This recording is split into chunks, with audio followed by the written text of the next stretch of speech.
Sudah siap untuk berdoa?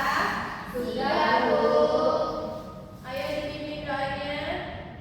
Baik, sebelum belajar, marilah kita berdoa terlebih dahulu. Berdoa mulai. Berdoa selesai. Ucapkan salam. Assalamualaikum warahmatullahi wabarakatuh. Waalaikumsalam warahmatullahi wabarakatuh. Nah, jadi sebelum memulai untuk pembelajaran, Ibu absen terlebih dahulu ya. Baik, Bu. Ulfa, Hadir, Bu. Aulia, Hadir, Bu. Azura, Rosalia, hadir. Nah, sebelum itu kita tetap semangat. Ada nggak di sini yang nggak tetap semangat itu gimana? Tahu, Bu? Ya, sudah boleh dipimpin. Maju. Ayo bersama-sama. Tepuk semangat.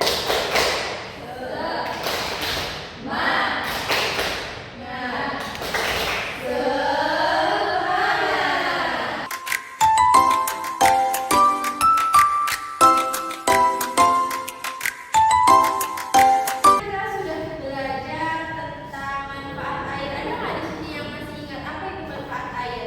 Enggak, Bu. Saya, Bu. Apa Ulfa? Manfaat air itu untuk kebutuhan hidup seperti minum, Ya, untuk mandi, dan lain-lain, Bu. Oke, bagus.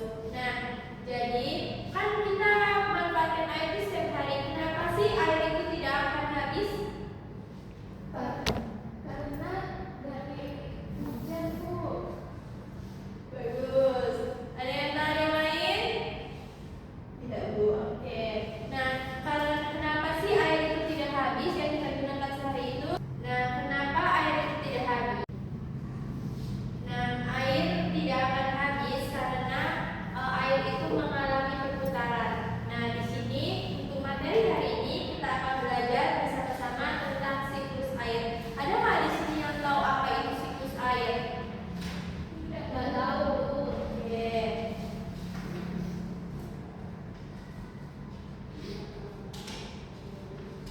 Nah, jadi di sini Ibu akan menjelaskan materi tentang siklus air. Siklus air atau juga disebut dengan siklus hidrologi adalah gerak perputaran air dengan perubahan air menjadi berbagai wujud dan kembali ke bentuk semula. Nah, secara sederhana siklus air itu terjadi melalui 4 tahapan. Tahapan yang pertama itu ada evaporasi, yaitu digunakan untuk menunjukkan proses penguapan air yang berasal dari laut, sungai, danau, dan badan air lainnya. Yang kedua itu ada kondensasi. Kondensasi adalah proses perubahan air dari gas menjadi cair atau kita kenal dengan istilah pengembunan, yang merupakan kebalikan dari evaporasi atau penguapan. Nah, yang ketiga itu ada proses presipitasi, yaitu dapat terjadi karena pendinginan atau penguapan air sehingga air membentuk awan mencapai titik jenuh. Yang keempat itu ada infiltrasi, merupakan proses meresapnya air hujan ke dalam tanah. Nah, jadi baik dari materi siklus air tadi, Ibu bakalan memberikan kalian tugas kelompok, yaitu membuat siklus air tentang jam buatan. Nah, di sini Ibu akan membagi kalian menjadi 2 kelompok. Masing-masing kelompok beranggotakan 4 orang. Ayo perwakilan kelompok maju ke depan untuk mengambil alat dan bahannya. Alat dan bahannya itu ada gelas kaca, es batu, dan air panas.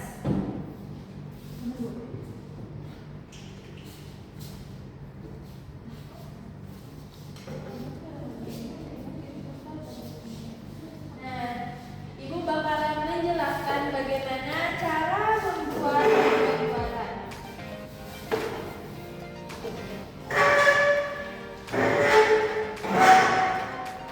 Nah, cara yang pertama yaitu tuangkan air panas ke dalam gelas.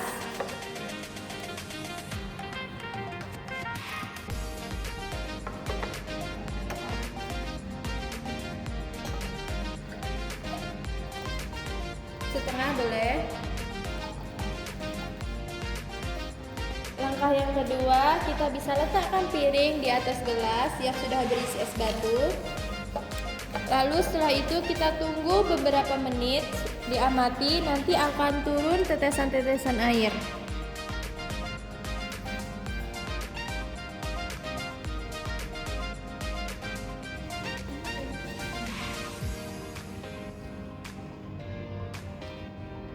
Tunggu beberapa menit ya.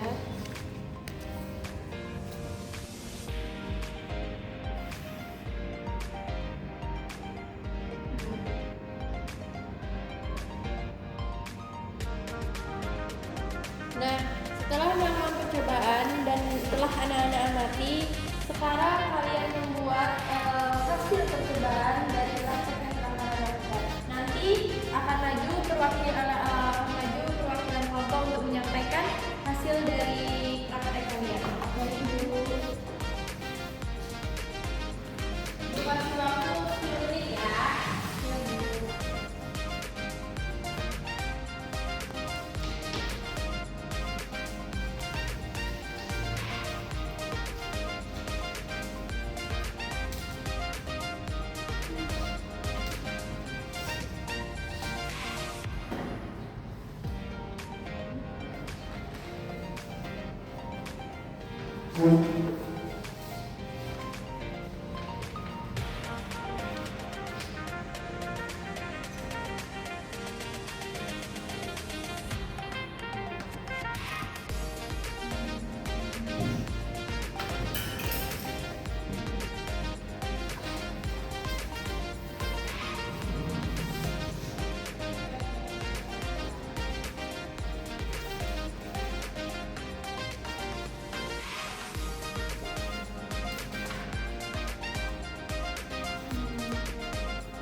dan presipitasi, Bu.